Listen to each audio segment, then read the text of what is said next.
Mr. Kai Weise, his topic is on sustainable development planning for Greater Lumbini. Sir, if it'll be nice if you could just say something about you. Chair, venerables, ladies and gentlemen, I'm Kai Weise, an architect, a Nepali of Swiss origin, and I've been working on various sort of management of World Heritage Sites. From Kathmandu, I was working on Lumbini, also in Bagan, Samarkand, and the mountain railways of India and Darjeeling. So I've been basically focusing on management.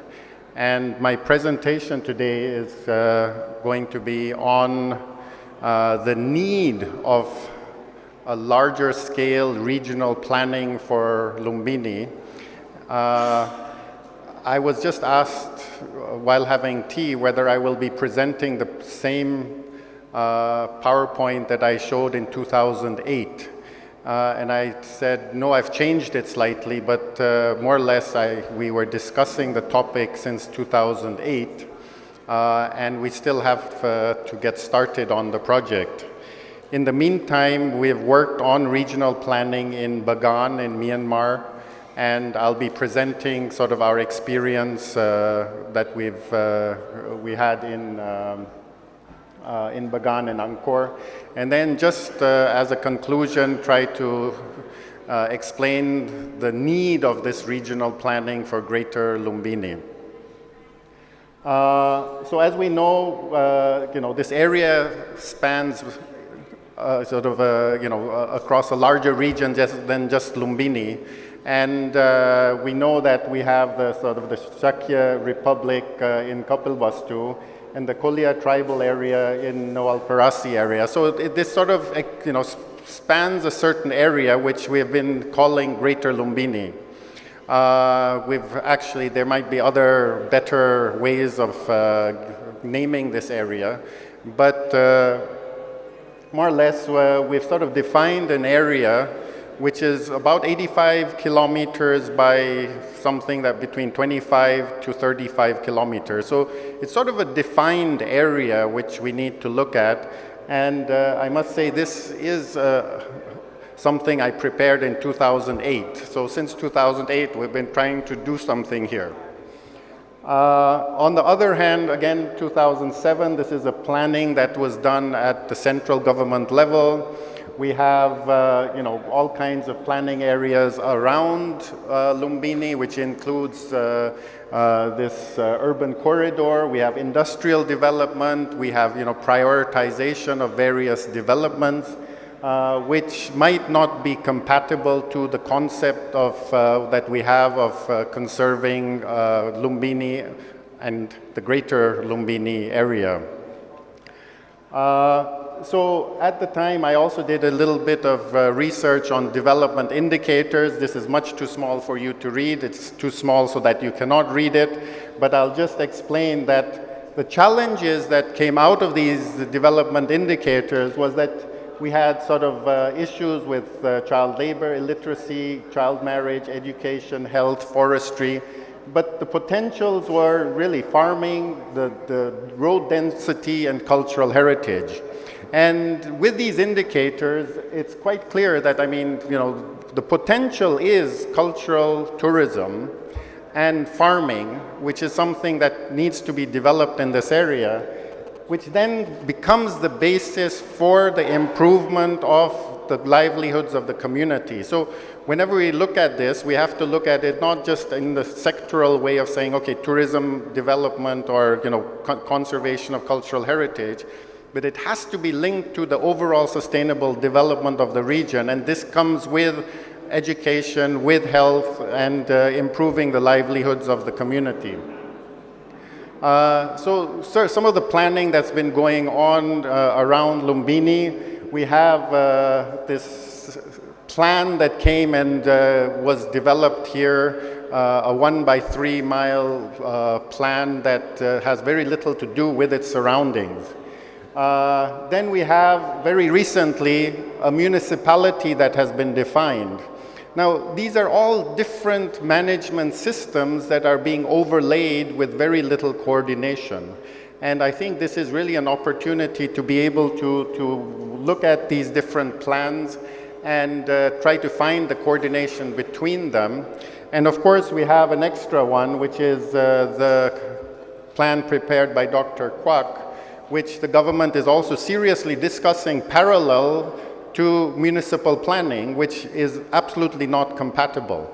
So I think the government really will need to look at what is this vision that we want around Lumbini and come up with some specific approach to this and that we all follow the same plan. And in the end, the question is not only about Lumbini as a heritage site. I think we have an entire region. There are people living here who are impacted by this. And I think it will only be sustainable if we look at the development of the entire region with its community and that they become part of sort of the caretakers and they become part of this management of this greater Lumbini area. Now, in the meantime, I've been working in Myanmar, and I just wanted to give a short explanation of what we have been doing in Bagan, with a bit of comparison to Angkor, but I haven't worked in Angkor, so I'll focus mainly on Bagan. This year we submitted a nomination for World Heritage with clearly defined areas. It's quite a large area. It's 50 square meter, just the property of Bagan. And at the same time, we were looking at tourism impacts. And if we look at this, we have in Angkor, over 2 million. In Bagan, we're looking at reaching 1 million by 2030. And just the impact of tourism itself is going to be really something that needs to be looked at seriously in the planning. This is, I just got this from an ADB presentation. Here we are again looking at, tourism reaching 1, 2, 3 million. Now, where is this tourism going to be? I mean, how are we going to actually be dealing with this? And I think this is something similar that we looked at in Bagan, where we were sort of comparing the size of Bagan to Angkor. And this is the larger area, including buffer zone of Bagan. And Angkor is really much larger, and already with 2 million, it's packed. I think they've been trying to stop and fix a maximum amount of tourists entering Angkor. So what we've decided is actually to plan out an area of 100 by 100 square kilometers, and that's sort of become the basis for the regional planning, where we put in basically certain protective measures, but it also becomes the area where all the required expansion and all the pressures are diffused into this larger area of planning. This is just a comparison. So we have this planning area of Bagan. This is about the Angkor area, and this would be the area of Greater Lumbini. So Greater Lumbini is actually less than what we are doing in Bagan with this protective area. So with this planning, there are just a few things that we've been doing. One are the settlements, and we are trying to diffuse the whole, there's this big pressure of building everything around Bagan and the archaeological site. So how do we diffuse that pressure? And I think in Lumbini and these main archaeological sites in Greater Lumbini, we also will have to diffuse that and not have everyone build right outside the walls of the Lumbini area or right next to Tilorakot or on the archaeology. And I think that planning has to take place. The other are the different circuits which we developed, which then also allows with better transportation to diffuse the planning and the pressures into a larger area, which includes the airport. We're actually moving the airport out into a larger, an area which is actually on the edge of this. Out here we're expanding the airport right in the middle of the Greater Lumbini area.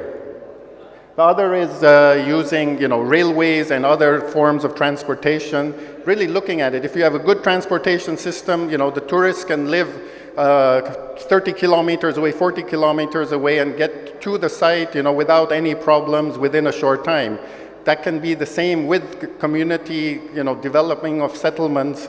and we really have to develop, so this is the initial report that we worked on Bagan. So what I'm trying to say is that it is possible to work on this larger area, and I think for Lumbini it really is time to do something about this greater Lumbini, because once the airport is there, once the tourists come in, once sort of other economies start developing, it's going to be more and more difficult to actually bring that back into control. The conclusion, just a few more points. One is, of course, the heritage sites, and I think we're doing research. There's the World Heritage, there are 2 tentative list sites. The question was, of course, this morning's presentation by Professor Cunningham basically is about the cultural heritage resources that we have. This was another survey. So more or less, we also see, that there's probably hundreds or even thousands of archaeological sites within this area. And we really need to do better mapping and sort of more detailed identification so that we can actually protect that. And that should become the basis for planning, and not something that is in the footnotes of saying, yes, we will also conserve heritage. No, it has to be the area is based on heritage and the development takes place around this. So just as an example, I mean, here in connection with Lumbini, we have the archaeology, the question of protecting it, and then bringing in the tourists. And I think this whole question of how do we bring these two together, and I think it is tourism which is going to be a source of income, but then how do we ensure that the archaeology is protected, and we need to work on this and plan it out better. There's already some research and activities done in connection with the environment. I mean, we have industrial development in the center of this greater Lumbini area. That's just not right. I mean, you just cannot continue along these lines. In connection with the environment, I mean, we have the flooding. We need to look at the flooding. We also have to look at the other environmental issues. And just a conclusion, I think what we need to understand is right now, a lot of the discussions, there are conflicting things going on.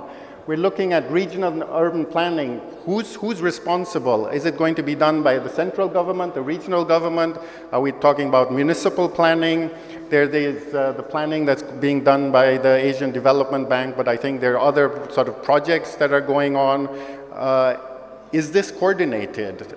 I don't think so. I mean, I keep hearing of certain projects going on here and there, but they don't know what the others are doing.